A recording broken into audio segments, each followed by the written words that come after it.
Magandang buhay mga katribo. Welcome back to my channel. Samahan niyo po ako at tayo magluluto ng simple pero masarap na kaya. So sit back, relax. If you're watching, let's go!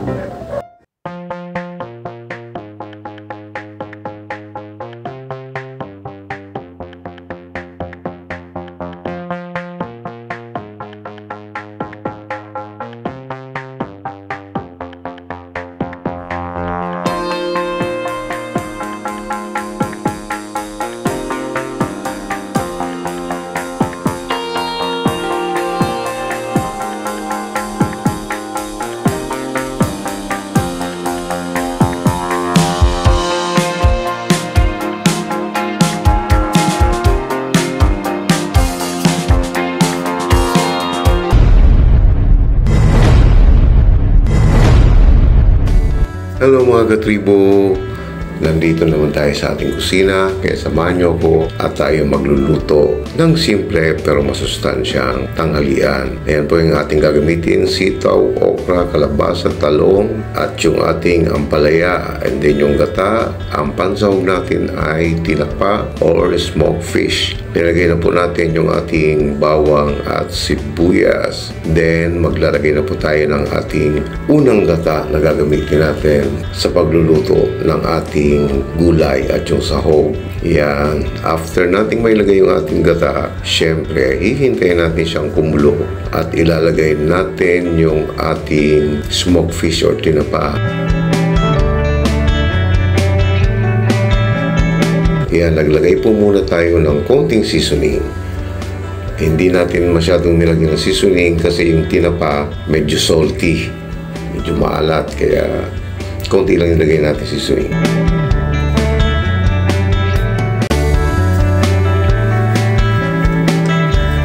Ayan, at this point ilalagay natin yung ating smoked fish. Kaya lang natin siya kumulo para ma-absorb ng gata yung kanyang flavor.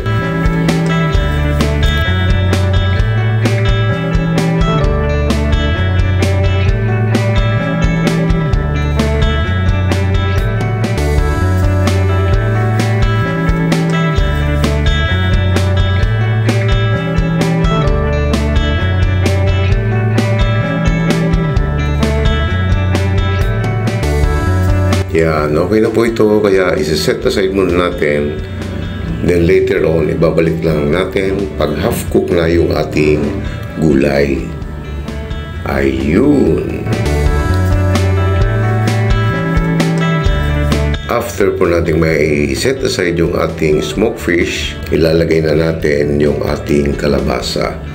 Inuna po natin yung kalabasa kasi mas matagal siyang maluto.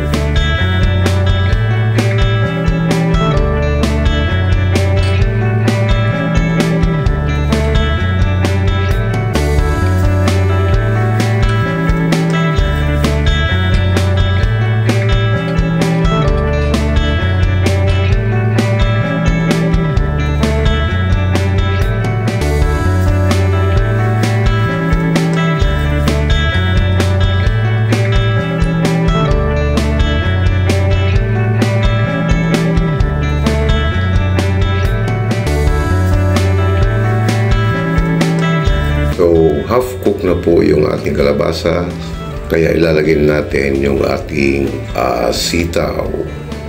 Ayan. Pagluluto po ng ganitong recipe, sigurado lang na unahin natin yung pinakamatagal maluto. Then, isusunod natin ilalagay yung mga mas madaling maluto. At habang tayo ay naghahalo nito, shout out sa lahat ng silent viewers, sa lahat ng OFWs, at sa lahat ng mga sumusuporta kay Katribo. Thank you so much for all the love and support. To all the newbies in this channel, kindly give me at least 2 days before I can get back to you.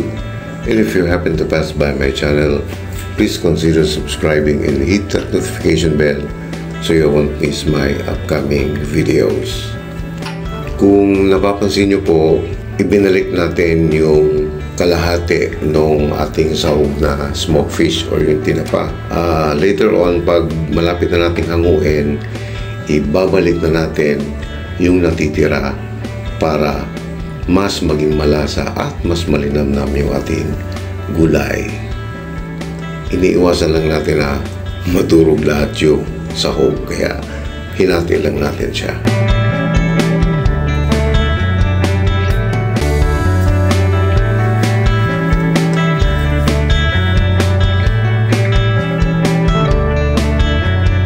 At this point po, ilalagay na natin yung ating eggplant or yung mga talong na iniwan natin kanina, and then isusunod natin yung okra. Yan, haluin muna natin. Ayan, ang bango-bango niya, my goodness. Swabe lang ang gagawin nating halo para hindi maturog.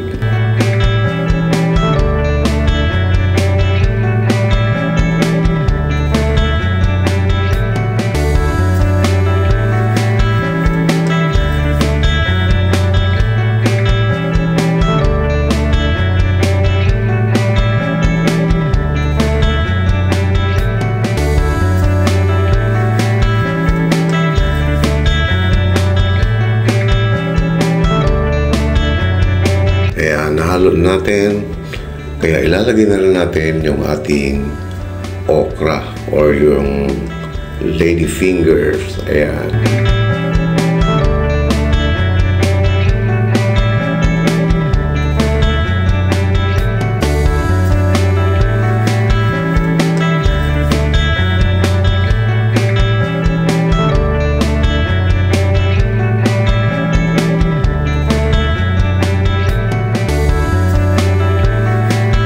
After nating mahalong mabuti, ilalagay naman natin yung ating kakong gata para mas maging creamier at mas maging malinamnam ang ating gulay.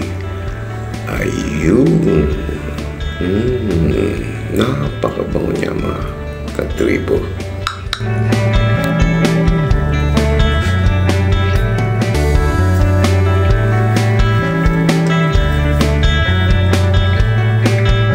After nating mailagay yung ating kakong gata, hayaan lang natin siyang kumulo para maluto ng maayos yung ating gata at hindi madaling mapanis yung ating gulay. At this point, nagdagdag po tayo ng 2 pirasong siling labuyo and 2 pirasong siling green para may extrang excitement yung ating gulay. Napakabango talaga. Siguradong gaganahan tayong kumain dahil may konting sipa yung ating gulay.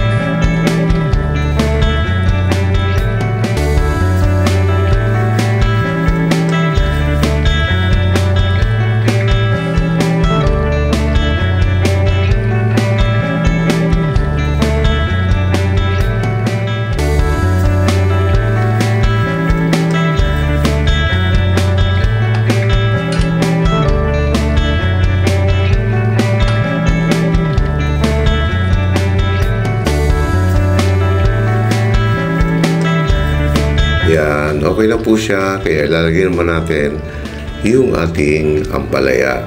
And then ibabalik na natin yung kalahati ng smoked fish na tinira natin para mas makadagdag lasa pa siya. And at the same time, hindi siya matudurog dahil 3 minutes na lang hahanguin na natin to. So muli po ang aking taos-pusong pasasalamat sa inyong muling pagsama sa akin ngayon at sa inyong patuloy na pagsuporta kay Katribo. Maraming salamat po. So that's it for today mga Katribo. If you like this video, kindly give a thumbs up and please share it to your family and friends. Mag-iingat po tayong palagi sa ating pang-araw-araw na pakikipagsapalaran sa buhay para sa ating mga pamilya. God bless us all, happy lunchtime, and see you in my next video. Woohoo!